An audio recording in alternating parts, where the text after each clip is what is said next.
기도하겠습니다. 하나님 아버지, 오늘 말씀 속에서 제게 말씀하시는 주님의 음성을 듣게 하여 주시옵소서. 예수님 이름으로 기도합니다. 오늘 묵상할 말씀은 로마서 3장 19절로 20절 말씀입니다. 오늘 말씀 속에서 주님이 내게 알려주시려는 복음이 무엇일까요? 주님의 생생한 목소리가 오늘 말씀 속에서 들리게 되기를 바랍니다. 바울은 지금 한 번도 만난 적이 없는 로마에 있는 그리스도인들에게 예수 그리스도의 복음을 전하고 있습니다. 그런데 바울이 복음을 전하는데 가장 큰 장애는 복음에 대한 잘못된 인식이었습니다. 그동안 유대인들 역사적으로 참 많이 어려움을 겪었습니다. 출애굽 후 광야길을 가면서 갈렙과 여호수아를 제외하고는 출애굽 세대는 모두 광야에서 죽어 가나안 땅에 들어가지 못했지요. 가나안 땅에 정착할 때는 자주 주변 세력의 침입을 당하여 식량을 약탈당하고 생명의 위협을 자주 겪었습니다. 그리고 솔로몬 왕 이후에 이스라엘 나라가 둘로 나뉜 후 기원전 722년에는 북방 이스라엘이 아시리아에게 완전히 멸망되어 사라졌습니다. 그리고 결정적으로는 그나마 남아있던 남방 유다도 기원전 605년 바벨론에 의하여 멸망당하고 많은 지도자들이 포로로 잡혀갔습니다. 이때 나라도 빼앗기고 포로가 되어 포로 신세로 살아간 사람들이 있었고, 어떤 사람들은 타국으로 도망하여 먼 이국 땅에서 타향살이를 한 사람들도 있었습니다. 그때 그들은 간절히 깨닫게 되었지요. 이 모든 것이 하나님께서 자신들에게 주신 율법을 지키지 않았기 때문이란 사실을 말입니다. 이때부터 어떻게 우리가 하나님이 주신 율법을 철저히 지킴으로 하나님의 말씀에 순종할 수 있는지, 그래서 다시 회복될 수 있는지, 그리고 앞으로는 율법을 어기지 않고 어떻게 살아갈 수 있는지를 연구하는 무리들이 생겨났습니다. 이 여파로 생겨난 파 중에 하나가 바리새파였습니다. 그래서 이들은 율법을 중시하고 자신들을 세상과 구별된 존재로 여기며 무엇보다 율법을 문자적으로 해석하고 율법을 준수하는 것을 중요시 여기며 살았던 것입니다. 이런 문화가 이후 유다가 회복되고 바벨론에서 포로로 돌아오며 다시 형성된 유대인들 문화에 자리 잡게 되었습니다. 이렇게 오직 율법에 치우치다 보니 율법을 주신 하나님이나 율법이 추구하는 본래의 목적보다는 문자적으로 율법을 지키는 것이 더 중요하게 여기게 되었던 것입니다.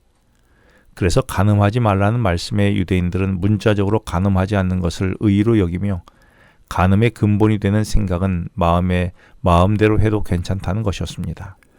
그래서 예수님은 마태복음 5장 28절에서 육체적 간음이 아니라 마음의 음욕을 품고 여자를 보는 것이 간음이라고 하시면서 예수님은 율법의 본래의 목적을 이루어 율법이 율법다운 기능을 제대로 하게 하기 위하여 이 땅에 오셨다고 말씀하셨습니다.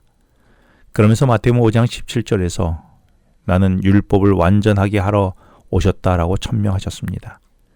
이를 위해 예수님과 예수님으로부터 배운 사도들과 바울은 복음을 전하며 복음과 율법이 어떻게 조화를 이루는지, 그동안 율법에 대한 어떤 오해가 있었는지, 그리고 복음이 무엇인지를 제대로 전하는 데 총력을 다하였지요. 나는 어떻습니까? 내가 생각하는 복음은 무엇입니까? 그리고 그동안 내가 생각해왔던 의로움은 무엇이며 율법이 무엇입니까? 바울이 말한 대로 오직 내가 의롭게 되는 것은 예수 그리스도의 십자가의 죽으심과 부활하심을 믿는 것 그 자체였음을 나는 정확히 알고 있습니까? 나도 유대인들처럼 율법을 너무 중요시한 나머지 율법이 가리키는 것보다 율법 자체의 목적을 두어 그 율법을 지키느라 힘들어하지는 않았습니까? 이제 바울은 오늘 본문이 시작하는 19절부터 본격적으로 의가 무엇인지 설명합니다. 그래서 오늘 묵상하는 19절과 20절에서 말씀하기를 우리가 알거니와 물은 율법이 말하는 바는 율법 아래에 있는 자들에게 말하는 것이니 이는 모든 입을 막고 온 세상으로 하나님의 심판 아래에 있게 하려 함이라. 그러므로 율법의 행위로 그의 앞에 의롭다 하심을 얻을 육체가 없나니 율법으로는 죄를 깨달음이라고 하셨습니다. 여기서 바울이 말한 율법 아래에 있는 자란 율법에 얽매여 사는 자를 말하는데 20절에서는 그 율법으로는 죄를 깨달음이라고 하셨습니다.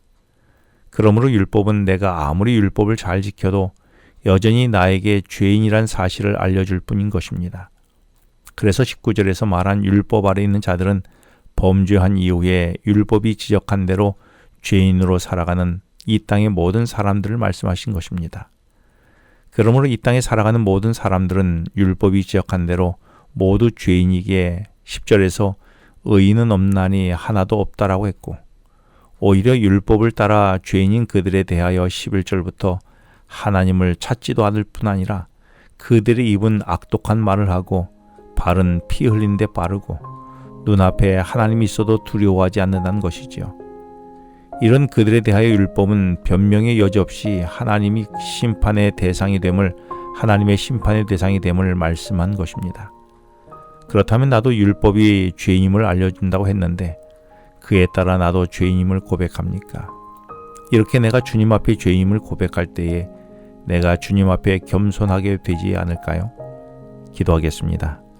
하나님 아버지, 이 아침 제가 죄인임을 깨달아 주님 없이 살아갈 수 없는 존재임을 알게 하여 주셔서 감사합니다. 오늘 저를 회복시켜 주시옵소서. 예수님 이름으로 기도합니다. 지금은 개인 기도 시간입니다. 오늘 주신 말씀을 묵상하면서 주어진 기도 제목과 개인 기도 제목을 놓고 기도하시겠습니다.